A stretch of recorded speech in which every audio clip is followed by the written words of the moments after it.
Welcome to Pirate News. I'm Sarah Doherty. And I'm Keith Egan. In today's newscast, we will discuss last weekend's undergraduate open house, your Seton Hall men's basketball team, and the 5-day weather forecast. This past weekend on Sunday, November 19th, was Seton Hall University's second undergraduate open house for the fall semester. Attendees had the opportunity to visit and tour campus with their family, learn about the admissions process, student life, and meet faculty and current students. Maybe we'll be seeing some of those visitors as Seton Hall Pirates next year. And for more information, please contact Seton Hall Admissions at 973-313-6145. Law professor Margaret K Lewis, an expert on Chinese criminal law, appeared in a number of articles regarding the UCLA basketball players accused of shoplifting in China.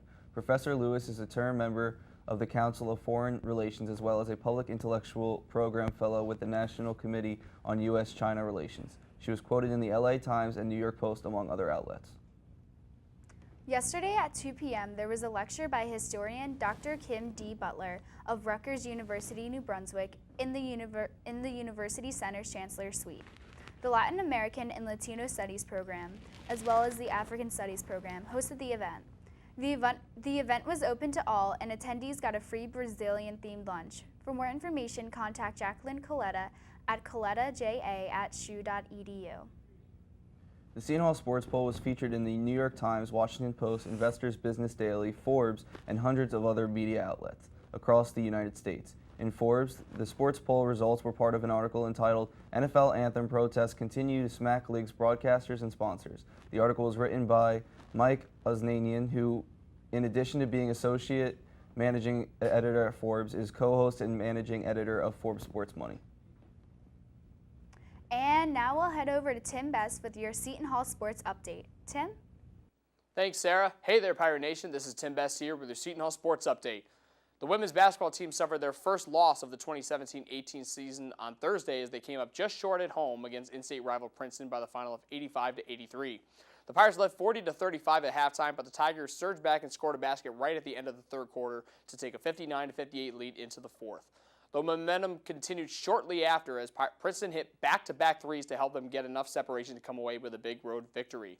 In the loss, Denasia Fountain led the Hall in scoring with 21 points, but shot just 6 of 20 from the field, including missing all 6 of her shot attempts from behind the arc. The team will be back in action inside historic Walsh Gym this weekend when they host their annual Thanksgiving Classic, which will tip off on Saturday when they host Ryder at noon.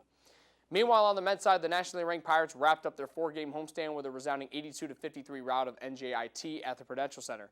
Entering the day as a 30-point favorite, the team struggled out of the gates but took a 9-point lead into the locker room. With Angel Delgado sitting out the majority of the second half, freshman Sandro Mamukelashvili stepped up in his place as he stuffed the stat sheet with 11 points, 9 rebounds, and 4 blocks off the bench.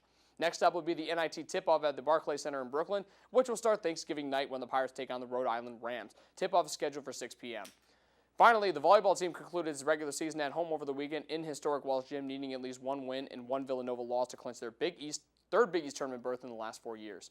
Unfortunately, neither of those things happened as the Wildcats swept number 13 Creighton in Providence at home, while the Pirates lost in 4 sets to Butler on Friday, then dropped a heartbreaker in 5 sets on senior night against Xavier just 24 hours later. The team finished its 2017 campaign with a record of 16-15 overall, 10-8 in Big East play.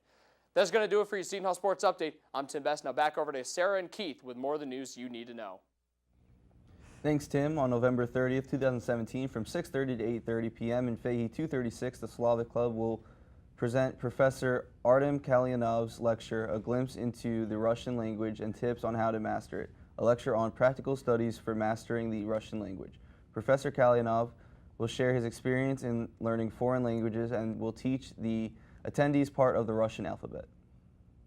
Tonight from 5:45 to 7 p.m., the Rose Mercadante Chemistry and Biochemistry Seminar Series will be held in the Helen Lerner Amphitheater at the Science and Technology Center. The seminar will be by visiting Assistant Professor Dr. Jacob Goldsmith. The event will be open to all students, alumni, faculty, and the general public, and light refreshments will be served at 5:30 p.m. For more information, please contact Maureen Grutt at 973-761-9414. And now we'll take it over to Bob Toohey with your 5-day forecast. Bob? Thanks, Keith. This is Bob Toohey with your 5-day weather forecast for the South Orange area. We'll have a cool stretch of weather this week, starting off with partly cloudy skies today and a high of 45 with a nighttime low of 34. Wednesday, those clouds will stay with us through the morning before breaking in the afternoon, going up to 49 with a bitter low of 25. Expect sun all Thanksgiving Day with a high of 42 and a low of 30. Friday looks to be a repeat of Thursday with a sunny high of 46 and a low of 32. And Saturday, look for rain to roll in during the afternoon with a high of 52 and a low of 34. That's all for your 5-day forecast. I'm Bob Toohey. Now back to Sarah and Keith with more of the news you need to know. Thanks, Bob. The Department of Information Technology is pleased to announce the opening of the new Learning Studio. The Learning Studio is located in the previous ITV room on the ground floor of Walsh Library. The studio is designed to model the learning studios that will reside on the Interprofessional Health Sciences campus, which is scheduled to open in 2018. The last day of classes before Thanksgiving break is today, Tuesday, November 21st. Residence halls will close tomorrow, November 22nd at 10 a.m. and reopen Sunday, November 26th at 2 p.m. Remember to clean your rooms before leaving and remember anything you might need for the weekend. Have a great Thanksgiving break, Pirates. And that concludes today's broadcast of Pirate News. I'm Keith Egan. And I'm Sarah Doherty. Thanks for watching and have a happy Thanksgiving, Pirates.